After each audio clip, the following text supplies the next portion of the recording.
Hey guys, this is the second video. So this one's for the law of cosines. So the law of sines worked only if you were given an angle and the side that was opposite it. If you're not given that, but you're still given three parts of the triangle, you should be able to use law of cosines. So if you look kind of halfway down the notes page, it says you can use the law of cosines when you know side angle side or side side side. So if you're given all three sides, so lowercase a, b, and c, you can use the law of cosines. And if you're given side angle side, so if you think back to math 2, side angle side would mean you know two sides and the angle that is formed by those two sides. So for example, if you knew side C and side B, then you would also have to know angle A. Okay. Just like in law of sines, when you're drawing your triangle, the lowercase letters are still the sides, uppercase letters are angles, and the angle A is going to be across from side A, and same thing for B and C. Okay. So we're going to jump down and work out the two examples. So the first one says we're going to solve for side A. So I'm going to draw a triangle, and then I'll move it. You can see the triangle. So we're solving for side A, and we know that B is 12 feet. We know that C is 20 feet.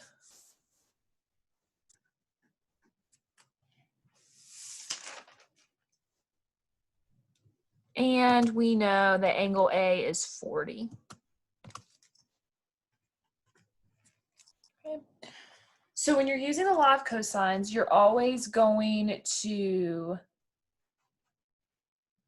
be using the formula for whatever variable you're solving for. So for this one, you're solving for side A.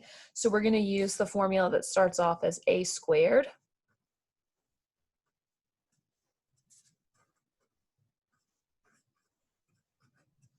Okay. And we're going to plug in everything we know. So we know that side B is 12. Side C is 20. B is 12, C is 20, and we know angle A is 40 degrees. Okay, so when we type that all in the calculator, it's going to give me a squared, and we'll have to square root to find side A. So just make sure you're in degree mode, and then you can go ahead and type it in.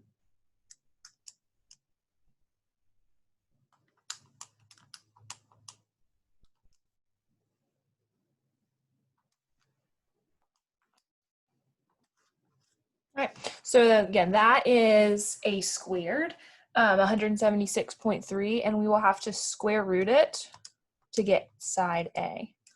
So side A is 13.27, 13.3. Usually they'll ask for you to round the sides to the nearest tenth. So 13.3 will give me side A.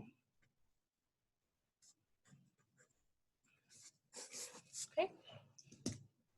All right, the second problem asked me to find an angle instead. So for this one,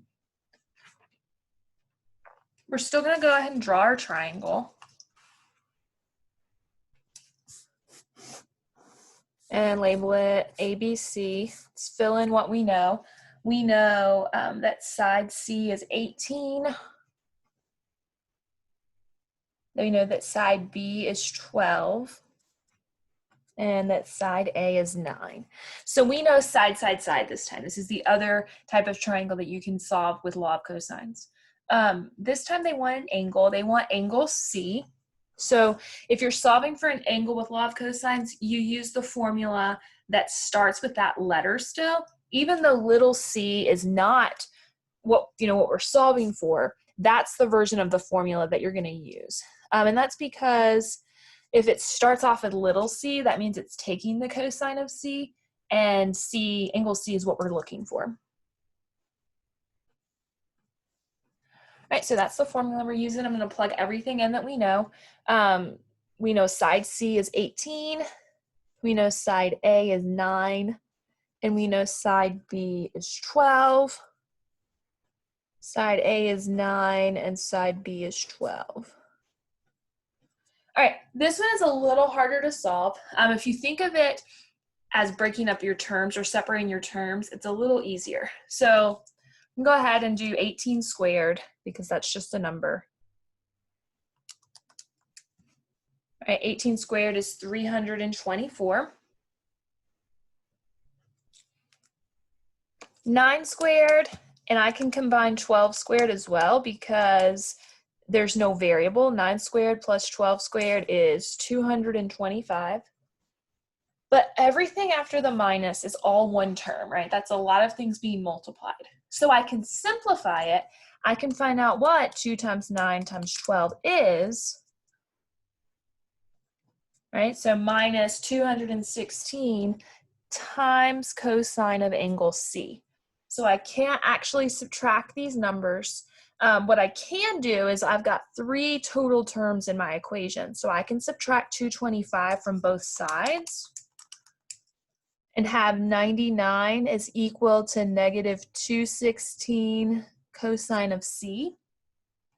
And then I can divide both sides by negative 216 because I have one term on each side now.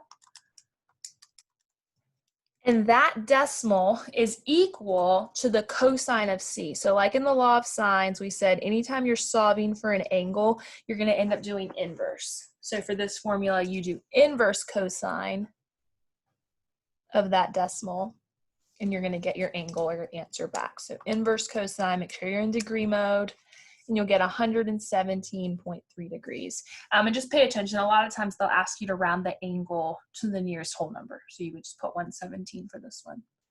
Okay. All right. So there are choices this week on your assignment. So make sure when you look at your sheet, you see that you can either do the IXLs or the Delta Math. One's not better than the other. So you kind of just take your pick of which program you like to use better. And then everyone will do the word problems. The word problems assignment there, you just start by drawing a triangle from the problem and then solve for what they're asking for, either using law of sines or law of cosines. You'll only be able to use one usually. So you'll have to kind of pay attention. Do you have enough information to do law of sines, or do you have enough information to use the law of cosines? All right, so I have tutoring this week, and you can always email me too if you've got questions and it's not a tutoring day. All right, miss you guys. Bye.